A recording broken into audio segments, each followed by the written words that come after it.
Good evening, guys. Good evening. We are here for the Squirrel Cage Jail flashlight tour. Yeah, the flashlight tour. I had a hard time spitting that one out. So as you can see, it's getting dark. There's still a little bit of light, but we're just waiting for our turn to come up. So Kevin was a little bit... I'm kind of on the fence about the whole ghost phenomena thing, but maybe this evening here I'll know which side of the fence I'm going to fall on here. Yeah, I totally believe in ghosts or whatever, spirits, whatever you want to call them. So I just think it would be fun if he kind of got into the spirit of things tonight, so hopefully. And there is kind of a weird atmosphere. It is Halloween. I don't know. It's kind of a weird feeling around this place, I guess. But we will see you inside here. Looks like they're planning some stuff. We'll try and get some video out. There's some people out here that are dressed up. This place also makes its own wine. So it has its own brand of wine. That's why she couldn't get the words out a second ago. Oh, whatever. I haven't even tried it yet, but I do want to buy some. So we're going to buy some wine. Anyway, yeah, but we will again... Would you stop shining that in my eye? God. We will put links to this stuff in our video on the description. So, and if you want to see our original Squirrel Cage Jail video, I'll put a link on the screen here too to that one, just the daytime tour of this place. We'll see you in a while. See inside. Hopefully. As long as we don't. Yeah. Bye.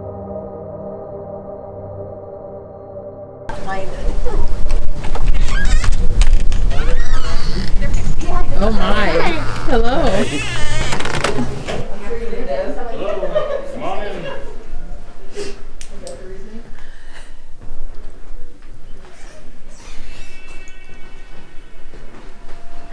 Oh. Your favorite? Yeah. Is that a good thing or a bad thing? Make room, there's going to be plenty of us, I believe, on this one. Alright, my name is Jason Lee Master. I'm the Vice President of the Historical Society. Obviously, we're at the Squirrel Cage Jail. This was the jail for Potawatomi County from 1885 until 1969. Once they were done using it, they took the last few inmates out, a few vital records, and everything else stayed in place. So as we go throughout the tour, any display cases or anything like that, you're going to see some artifacts in there. That's true to the building. Even the jailer's furniture that's upstairs in the upstairs apartment, that's true from when they last used it, okay? So the way that this worked is the jailer and his family lived on site. If any of the town marshals, it was before the city police, or any of the deputies would end up arresting anybody, they would come to the front doors, they would ring a bell, eventually they would push a buzzer. The jailer would leave his family, come down, bring them in here, and then get them booked in. So whatever you were wearing when you were arrested, that's what you wore when you were here. We didn't have the orange jumpsuits or the black and white suits. We're going to take personal things away from you. Keys, wallets, purses, stuff like that. The only thing personal you were allowed to keep was matches and cigarettes. Okay, apparently that was safe to smoke back then. So this is solitary confinement. Cage is behind you. The door shut in front of you. You're locked up and standing up. It's basically a timeout for grown-ups. It's meant from anywhere from 20 minutes to 2 hours. The longest on record was 10 days. So when you're in there, you would get bread and water twice a day, and they're going to put a bucket at your feet. You better have really good aim. So the gentleman that was in there for 10 days, he ended up getting a life sentence in Iowa. He tried to escape from the jail. He ended up getting in a fight with the jailer. So the fight was on. They're tumbling down the stairs. The guy ends up getting outside. Some other citizens came over and helped grab him. So the sheriff, it upset him, so they put him in solitary. He was there for 10 days. That gentleman is still alive. He's still at the Iowa State. This out is the bottom right over there. That is Gerald Lee Master. That's a cousin of mine. He was arrested and placed in the Squirrel Cage Jail for selling beer on a Sunday, and now I'm selling wine out of where he was held. So this is considered a rotary jail, a human rotary jail. We now call it the Squirrel Cage Jail. Looks like a Squirrel Cage fan. There was 18 of them built across the United States. We're the only 3-story one that was ever built. All the rest were 1- and 2-story. So out of the 18, there's only 3 left. The way that it worked is one unarmed jailer could manage all 90 inmates with no issues whatsoever. Basically, he would go to that floor, he would turn a hand crank, and the whole building turned like a giant lazy Susan. So all the inmates are now going to go for a ride. You line up that opening, move the cage out of the way, now I can let this inmate come and go. So since it's a giant lazy Susan, it would get stuck several times. You can put guys my size on one side, and girls your size on the other, and it's going to get off kilter. So when it would get stuck for days, 2 or 3 days at a time. We're doing it with bread and water through the bars. That's all we can do. So the one little trick as we're walking around, especially on the first floor, this is some hard steel that we're dealing with from the 1800s. So if you look in each one of the cells on the first floor, on the doorways on each side, it is bent like crazy. So what they would do is they would give all the inmates on the first floor a crowbar, and everybody pried at the same time to help try to get it unstuck. So as bent as it is, you'll be able to tell how often this building got stuck. We have plenty of escapes over the years. There was never any permanent escapes. A lot of times they'd end up back at the bar, or they'd run across to another state, Nebraska. It is now. If we have a warning where you were still going to go pick you up wherever you're at. Okay? So a lot of these guys are the guys that actually worked and lived out of this building. Sheriff Guitar is the one that actually had the building built. He spent $30,000 building this building. $28,000 for the cage and another $2,000 for the residence area. We ended up finding out a story about Claude Dale. Somebody asked me about a deputy getting shot and killed in this building. Well, I wanted to know more about it. So I started doing the research. I ended up finding all the newspaper articles. So it turns out in 1932 there was a farmer strike in the Midwest. Farmers didn't feel that they were getting paid well enough for the grain that they're bringing to town, so they stopped bringing it. Farmers a little bit further out said, well, hell, we'll bring it in. So they started bringing it in. Well, that upset the original farmers. So in 1932, they set up roadblocks. They'd knock down trees, telephone poles. They even had spike strips back then, a plank with giant spikes. So they would stop them from bringing the grain in. Well, that upset all the townspeople here. They wanted the sheriff to do something about it. So the sheriff went out and he arrested as many farmers as he could. All in all, it was about 100 farmers that he ended up arresting. We could house 90. Now he's bringing 100 more guys. This photo here is actually outside of the Squirrel Cage. This is over where the memorial horse is at. You can see all these farmers under arrest here. You can see the sheriff and a couple of his deputies. But all these other guys here, they're farmers here to bust their friends out. They've all got 2x4s and baseball bats. So if you came anywhere near the Squirrel Cage Jail in 1932, there's a gun pointed at you. The way that the building is set up, the sheriff was part of the local militia, basically like the National Guard, so he had access to weapons. So if you came near this building, there was a machine gun, shotgun, rifle pointed at you. But it was taxing on the few deputies that they had in the city police that they had at the time. So they swore in a bunch of special deputies. We still have a special deputies unit, but it started in 1932. Claude Dale was one of the first special deputies that we basically hired. They swear him in. He had just divorced or separated from his wife. He moved from California. He moved in with his father here in town. He's a war veteran. They swear him in. 3 days later, he's in the building and they're showing him how to use a riot gun. That gun accidentally discharges. It ends up being a belly wound. It also hits another deputy in the leg, Deputy Ludwig. They're both transported to Mercy Hospital, where they're attended to by Dr. Kelly. So Dr. Kelly kills our guy in 1911. He's found clinically insane. They put him in a nut hut. And then in 1932, he's working to save 2 of our guys. Just an amazing story. 1947, Deputy Fern McKinley. We ended up finding a story about him. He ended up arresting a couple bad guys. They ended up doing some prison time. They ended up getting out and going to Illinois. They got caught again doing some stuff there. They ended up in the Illinois State Prison. They escaped. They blamed all of their demise on Deputy McKinley. They came back to the area and they purposely ran him off the road. He was killed in a car accident. So now we have 4 line of duty deaths. Up until 2017 when Deputy Mark Burbridge was killed. Deputy Burbridge was my best friend. After his divorce from his wife, he actually moved in with me and my family and lived with us for the longest time. I always suck our family and friends into coming down here and helping out, so a lot of the people that you end up seeing outside and stuff like that, that's all relatives of mine. So the one thing about him is he didn't mind climbing ladders. I do not like heights. So we'd come down, we'd crank music, and we'd set up displays. So after his death, his widow wanted to make sure that his memory was here as well. So a lot of these pieces are going to be stuff that was actually from his funeral, and that's also why we have the memorial horse outside. Okay? So the shadowy figure in uniform. A lot of people think that's a jailer actually still keeping an eye on the place for us. We've narrowed it down to these 2 guys here. We have Otto Guta and we have Hiram Carter. I met with Carter's family within the last year. I was actually given his badge, his ID, and his nameplate. So since his name was Hiram, his nameplate says Hi Carter. That's how all the inmates knew him, was Hi Carter. Carter worked here for almost 30 years. He never called in sick once. Towards the end of his career, he would take a few days off because he wanted to go home and listen to a ball game on the radio. So a lot of people think that Carter's the one still keeping an eye on the place for us. So the jailer's wife was considered the matron of the jail. She got a little bit of pay for doing the cooking and cleaning for all the inmates. So you're going to see the food ports on each side of the doorway on all floors. This way she could slide the food in and not have any contact with the guys. So Jake Bird ended up in the area. He ended up in Carter Lake, Iowa. He broke into a young family's house in the middle of the night. Husband and wife were asleep in the bed. He starts using the axe on them. Almost kills both of them. The husband is knocked out. The wife is still alive. He ends up kidnapping her. She was able to get away and point out who did it. So we place him under arrest. He's in custody now. He was still upset that he got caught, so he ended up putting the Jake Bird hex on anybody that had anything to do with this. You're gonna die before I do. It's technically not true. They end up hanging him right away. But within a year of him being hung, everybody that had something to do with his case ended up dying. The judge, the court reporter, the jailer, the sheriff, they all ended up dying within that year. Heart attacks, car crashes. So it's just amazing how many people end up suffering from the Jake Bird hex. So this is juvenile detention. If you look really close, these bunks are a lot smaller than the big cage. This is where we'd end up putting the kids.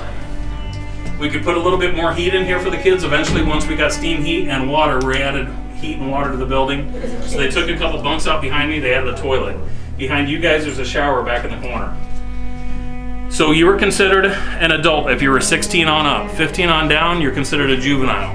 The youngest on record in here was 3 years old. Is there any reason why we would have a 3-year-old in here? If you went out and committed a crime and your kids are with you, we're locking you all up. If you're in an accident and we have to take you to the hospital or worse, the morgue, we're gonna lock your kid up and keep your kid safe until a family member can come pick them up. Remember, this building was built in 1885. We didn't have children's services back then.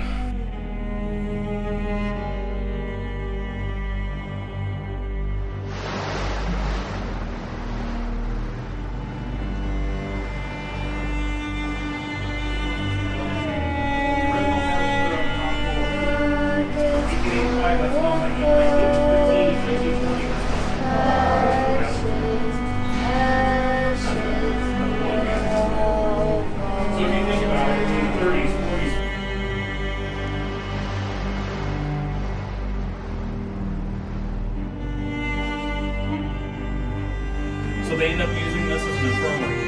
They would bring the inmates in here, lock them in here. The doctor would stop by, tend to their wounds, and just put them back in the cage. The doctors happened to stop so often that he made this into an actual doctor's office for himself. He would set up camp in here, they'd bring the inmates, he'd check on them, and put them right back. So all the So as far as the building being haunted, this used to be the original city morgue. They tore that down and they added this building. Now we have 5 documented deaths, 4 inmates and 1 deputy. And then we have all that stuff that's been donated to us. So under lock and key, we have wedding dresses from the 1800s. We have military uniforms from the Civil War on up. Some of these guys never made it home. So a lot of people think that that energy is attached to these items, okay? And now we have the good doctor. This doctor who studied eyes ended up donating cases and cases, and when you open it up, there's little glass slides and there's slivers of eyeballs on them. So we have hundreds of people's eyes sliced in half under glass. So we have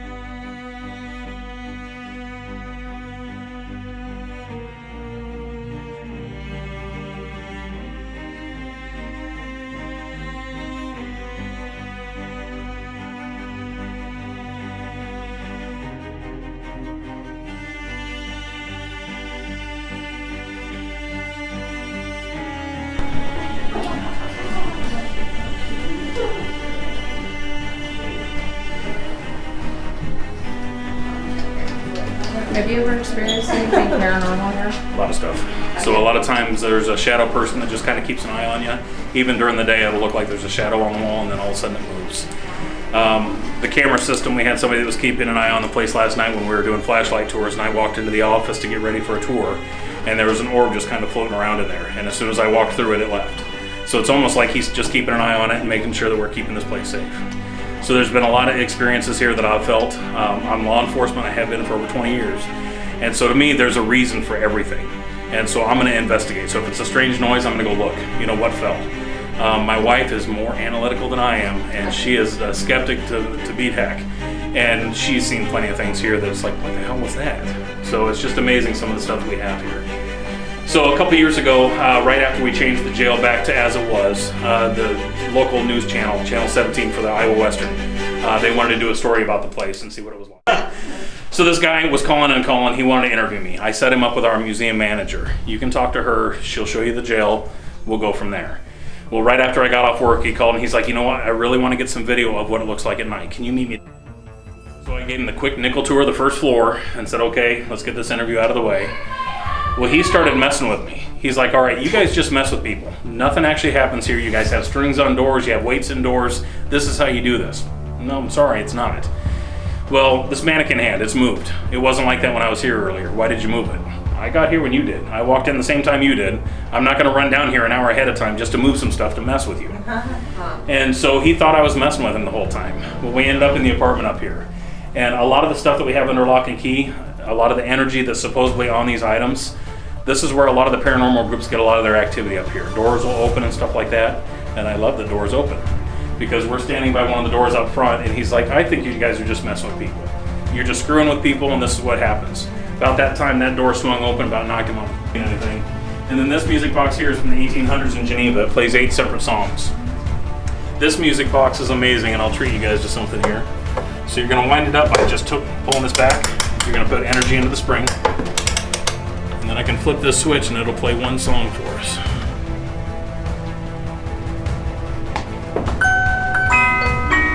So this is from 1800, that still sounds great. Is this the one that people have heard playing? Yes. So, this music box, if you put just enough energy in it, it's going to play. So as soon as the song's done, it should shut off. We were doing some filming here the other day. Sneak peek. There's going to be a music video shot here within the next few months. I cannot tell you what band it is, but it's going to be awesome. But we did some basic B-roll filming a few weeks ago. So we're downstairs by the juvenile detention, and we're filming right there. This music box, remember we're filming stuff for a music video, this music box turns on its own, and you can hear it playing. Nobody had been up here yet. So it plays for a little while, then it shuts off. Alright, whatever. After a while it turns back on, plays again, shuts back off. All in all, it does it about 5 times. Nobody had been up here. So they decided, well, something's going on up here, let's set up a camera just to see if we capture anything. So they set up a 360 camera and they sat it on the floor facing the organ. So it's filming all the way around. As soon as they get it recording and they leave, all the cameras shut off except for the one. And that's all it's filming. So it's not filming anything else. Battery only lasts for a little while. They come back up, they change the battery, they set it back up, it's still just filming the one way. So they set up the next camera. They've got it facing this way. Nobody is around, but it's the type of camera that if you zoom back far enough, you can actually see the tripod that it's on and everything. So as it's filming, all of a sudden it slowly starts panning. It turns all the way around and now it's facing out the window. So one of those times that she came up here to actually change the battery and it's facing this way. As she comes around the corner, you can actually see a shadowy figure peek its head around the corner to see what she's doing. And so that's actually on YouTube right now if you actually go to it and look at it. Eric Solis is the filmmaker that's helping do all this stuff.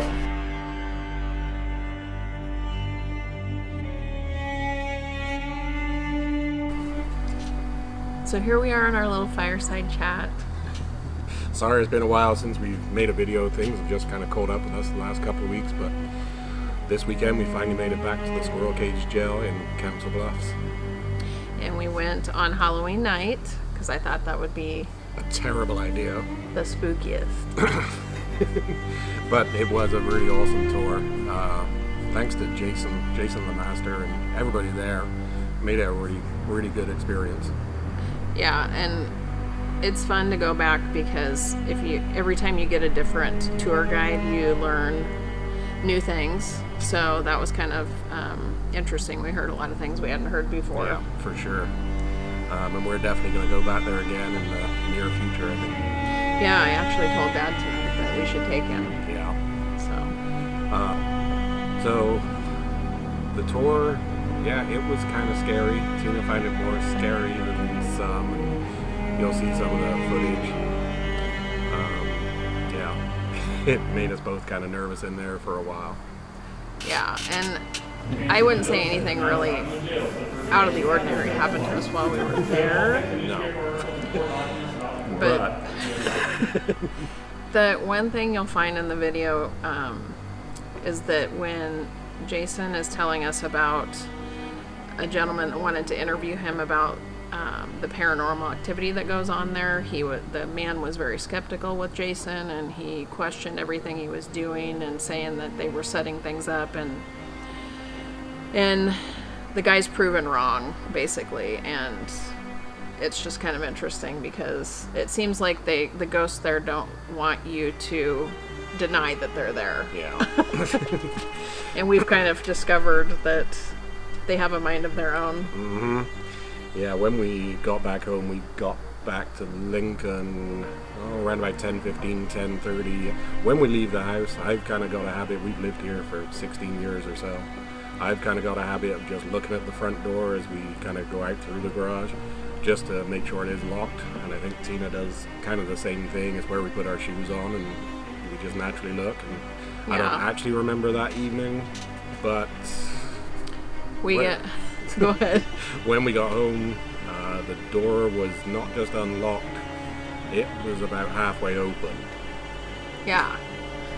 So we spent a good 10 minutes wandering around the house, making sure nobody was in there with us.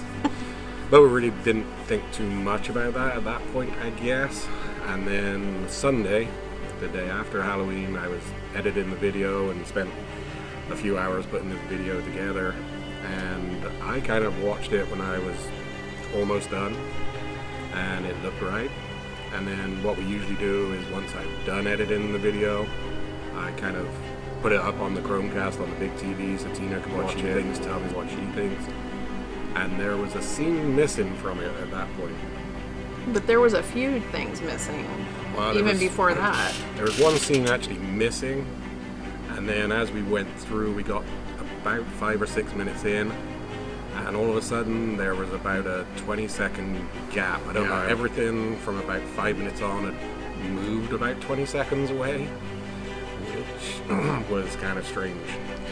Yeah, and not only that, but as we have it on our TV screen watching it, the program kept shutting it down so it wouldn't stream onto the TV. I mean, the Chromecast is kind of finicky at times, I guess. It will shut down every now and again, but this time, in half an hour or so, this thing shut down a good 15, 20 times. Yeah. Which has never done that before. And then the other interesting thing was this morning, first thing, I grabbed my laptop again to take a look at it and see if I could figure out what was going on with the scene that was missing, and the scene was back in there. Right. So I guess I kind of know which side of the fence I might be leaning towards now. And not only that, but when we were at the tail end of the tour and we were upstairs in the living quarters where the family would live, I mean, my camera had been on the whole time. And then, like, when we got up into the room and I was asking him specifically about the paranormal activity, I looked down and the record button was off. And so I turned it back on. Now, the weird thing about that is I thought we'd lost footage. No, it's there. But it's there. Okay, it's that's actually weird. In the video. Yeah, totally weird. Anyway, there was just a lot of weird things that happened that night. And then right before we left the place, I kind of stepped back out of the kitchen to get a video of like the mock-up of the Squirrel Cage Jail. That footage is gone. And when we came out, I kind of look at it before we left, look at my phone before we left to make sure I got some footage there, and that was the one, because it was the last video I took that I looked at. That is not there anymore. So there was something playing tricks on us, definitely. So make of it what you will, but if you enjoyed our video, please like, share, and subscribe, and hit that notification bell for us. Yes, and we do hope you enjoyed it. We did enjoy making it, so. Yep. We'll talk to you soon. Bye.